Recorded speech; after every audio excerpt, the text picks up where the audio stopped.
Let's start with November 17th, 1995. Wouldn't mean a thing for most of you. For me, it was one of the most exciting days in my life because November 17, 1995 is when my company, SMART Modular Technologies, went public.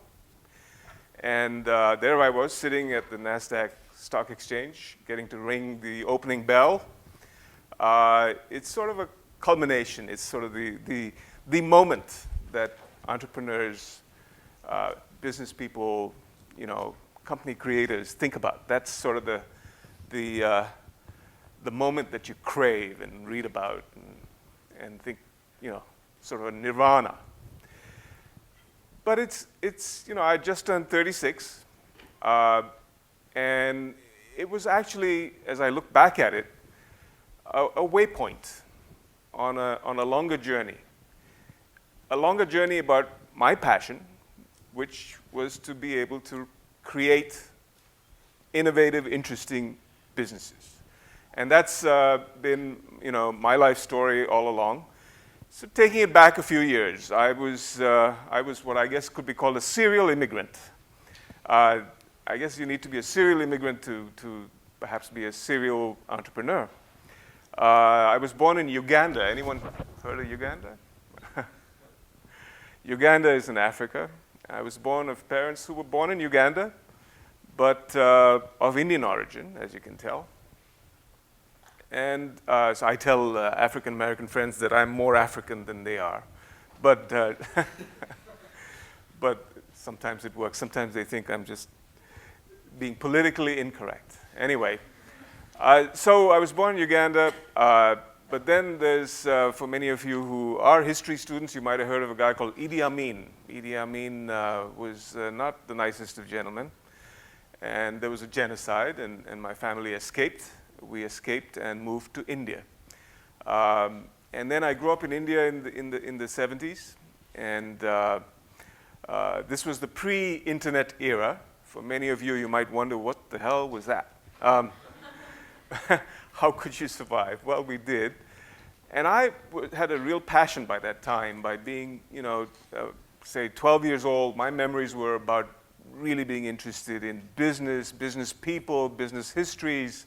And that's kind of what I really wanted to read about. So kids, everyone wanted to play games. Some people had various different hobbies. Well, I enjoyed games, cricket, football, the kind that you actually play with a foot. We grew up with a lot of different interests, but my particular passion was around business, and trying to find business reading particularly for international business was hard. And especially, as I said, pre-internet. So my uncles who lived in England and the US, when they were visiting India, they knew my favorite gift. What that nerd wants is old issues of Business Week. That's what would come back in the bag. Here's your Business Week. Chocolates for you, games for you, and Business Week. But I loved it. That was my passion. And I learned so much about the incredible business creators of the day, of the 70s. And I thought I'll tell you a little bit about some of them, just to give you a history of business people from a completely different time from what you're used to. Here we grow up with Mark Zuckerberg and all the modern day, technology business heroes, if I can call them that. But this is, anyone heard of a guy called Armand Hammer? Well, Armand Hammer is not the baking soda brand. That's not what I'm talking about. It's a guy called Armand Hammer. And in fact, it's rumored that he was named after the communist flag, which has an arm and a hammer. But Armand was born to a first-generation immigrant family, Jewish family from the Ukraine. And he ended up, with a medical degree, but he was much more interested in business. So he started to innovate. In the 40s and particularly 50s, you might remember the Soviet Union. Many of the Soviet states were really hungry for trying to create their own economies, and the socialist system was making it difficult. So Armand started a trading business he would take stuff from the US and bring back like caviar and bring back furs and bring back, in fact, famously he was responsible for a deal where he traded Pepsi for vodka. And he built up a multi-billion-dollar business trading with the Soviet states. And then he came back to the US and he started oil companies. And in fact, he put together a number of these oil companies and formed a company that is today called Occidental Petroleum. It's one of the largest oil companies. Amazing guy. Another guy called Marvin Davis. Anyone heard of Marvin Davis? Marvin Davis, you would know what he's done even today. So he was, for the longest time, the owner of 20th Century Fox before they renamed themselves Fox. Fox News, which is infamous today, but the Fox Studios, television and film production, was Marvin Davis. Before that, he was a wildcatter, oil and gas, and he built Davis Petroleum, which was a large petroleum company. And these are the kind of heroes. Actually, with Marvin, I had a personal story because I met him at a party in LA, and he invited me to come and visit him at his office on Wilshire Boulevard in Fox Plaza. Beautiful office. You get up there to the top floor, and this old man, he was 80 by then. It was about 2004. He invited me to come up, and then he said, hey, you know, I have my motto on a flag at the top of this building. And you know what it is? I had no idea. It says, make a buck. These guys were big business guys. And they, don't get me wrong, they were incredible philanthropists too. All of these guys built tremendous philanthropic legacies. But they built, through their creativity, energy, innovation, they built incredible businesses for the time. I'll give you one more guy that I met and I thought was an absolutely spectacular person, a guy called Kerry Packer. Anyone heard of Kerry Packer? He's an Australian guy, larger than life, literally. He was like 6'6", huge guy. And he started innovating around media early on in Australia. And he was trying to find formats by which his television station that he was trying to build up could, gain more viewers. So one of the things he did, some of you might be familiar with the game of cricket. So he condensed cricket from what used to be this 5-day, boring, test cricket format into 1 day, and he made a fortune on essentially recreating cricket. And in fact, World Cup cricket, 1-day cricket, is going on right now for some of you that might be aware.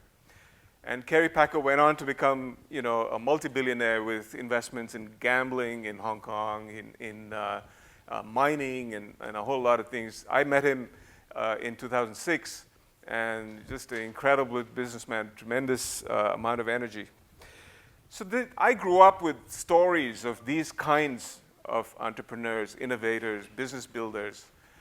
They really, really helped me to just be excited about building something. And that's what I wanted to do. So I came to the United States as a master's student in engineering.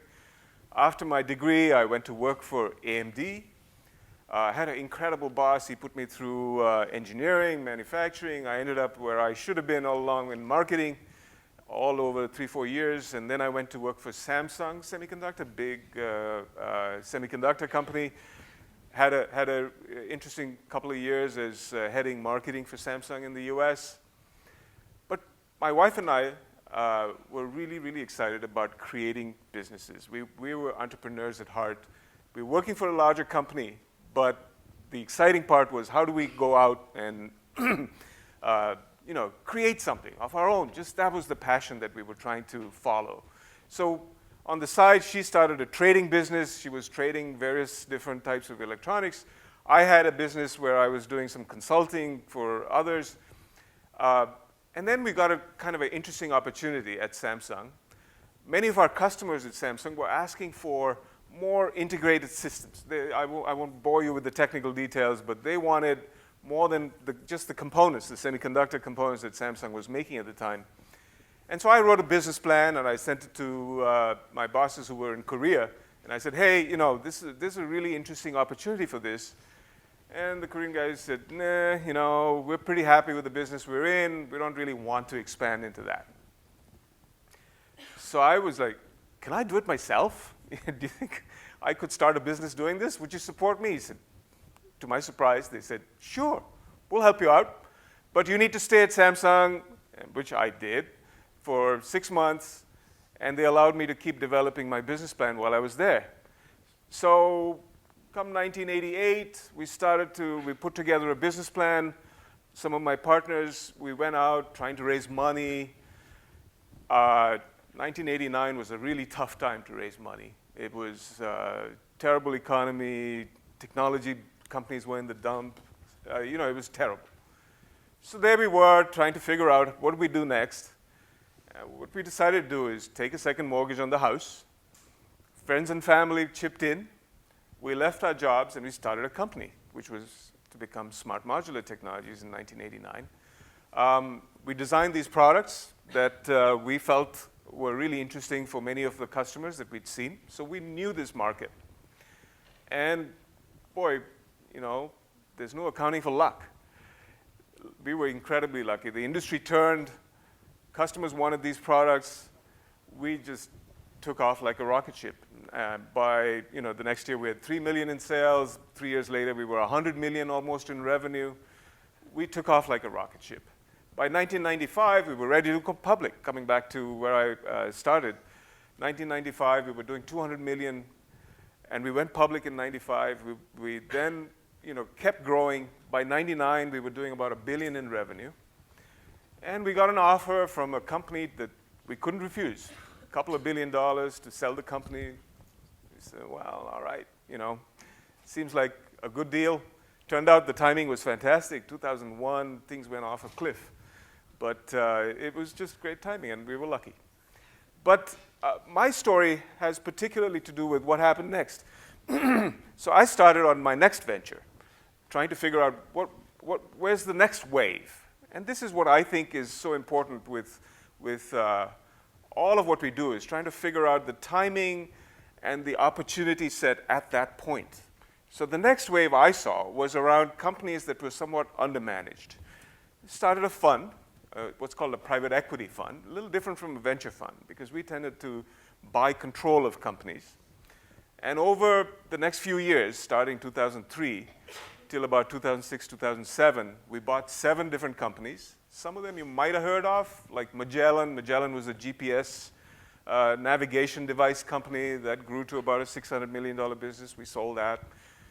And we kept building our new businesses that way. In 2006, 2007, we then merged with a large firm called Silver Lake. Silver Lake is probably the largest private equity fund within technology. You might know some of the deals we've done, like we recently acquired Dell Computer, before that Skype. We were significant investors in Alibaba. So we've got some fairly large companies, and we focus on some high growth companies, and that's a lot of where I'm focused. We have built up a portfolio over the years. At the same time, my wife and I started a foundation called American India Foundation. The American India Foundation is focused on really trying to develop primary education for really underprivileged kids. And over the years, since we started in 2001, 2002, we've now affected almost 2 million children in India. 2 million. So my wife runs it today, and she's scaled it dramatically. So we focused on the next wave of what do we want to do. And that's been fun. That's what I do today. So let me step back from this and try and get a little bit of perspective out to you in terms of what I would say to you is a message around this. By the way, we have 2 Harker kids who are graduates. Kavita and Rohan graduated a few years ago. Rohan just graduated from Stanford. Kavita graduated from Stanford a few years before that. And they, by the way, have just started a company together. It's a sort of a Harker company. And I know other Harker kids from that year who've started companies. I know DoorDash is a company that was recently started by a couple of Harker kids and got funded just last week, got $35 million in new funding. So there's some tremendously exciting stuff going on out there. And it's an incredible time. From a technology standpoint, it's an incredible time because you have mobile technologies. Everyone has a mobile phone, two of them. It's estimated that by 2020, 80% of the world will have a smartphone, not just a mobile phone, but a smartphone. Cloud technologies, everything is in the cloud. You don't even realize, you don't have to have all the infrastructure, servers, and this and that. And incredibly cheap computing. You don't even think about the cost of computing. It's so cheap. So that's a huge opportunity that's created by these things coming together at one time. I know this is a technology-centric view. I talked earlier in my talk about non-technology businesses. I'm not particularly fixated on technology, much as Silicon Valley is all about technology, and my job today is all about technology. But what I think is this confluence of events is creating are opportunities for a lot of new entrepreneurs. Entire industries are being redefined, completely redefined. What you think of as not movable, the icons of the old world, whether it's HP or Cisco or companies like that, are shaking from these new models that are changing life. It's changing life in the consumer sector, so you find companies like Airbnb that are disrupting hotels. Hotels are worried that Airbnb is going to really take away business from the traditional hotel business. Enterprise companies, think of an example like Workday. Workday provides, enterprise software and essentially is starting to eliminate the need to buy software from Oracle or SAP or other companies. They're really gaining speed. In all kinds of industrial and telecom, look at what Uber is doing. I suspect many of you have used Uber. And the entire taxi industry, which for years and years, what other way would you go, one place to another in public transport besides a bus and a tram? Well, taxi. Well, the taxi industry is quaking because companies like Uber and Lyft are completely redefining the taxi industry. So you continue across the board, there's a complete redefinition of all the fundamental things that we thought these are forever. I think that is a huge opportunity for you guys as you come out of school, as you come out of college, and I do suggest you finish college, much as I know there's theories that you don't go to college, but it's an incredible time of innovation and entrepreneurship, and it's an incredible opportunity for you all. And sure, there's questions on all kinds of things, valuations, so on and so on, but I would urge you to take a look at what your passion is. And this is a point that is easy to say, what's your passion? Follow your passion, enjoy what you do. And I know I can get a confused look from that because many people, especially younger folks, are wondering, well, I don't know what that is. And it's not necessary that you need to know exactly what that is right now, but experiment. Get out there and try a few different things. You might be more of an artist than a business person. That's great. There's so many opportunities for you to be an entrepreneur and innovator in art. I think it's a wide open world today. Growing up in India, there was a saying that you're going to be an engineer, a doctor, or a failure. What would you like to be? I think today's world is so different, and I think you can follow whatever your passion is, and I think it's an exciting time for that. So I want to leave you with a few thoughts around that.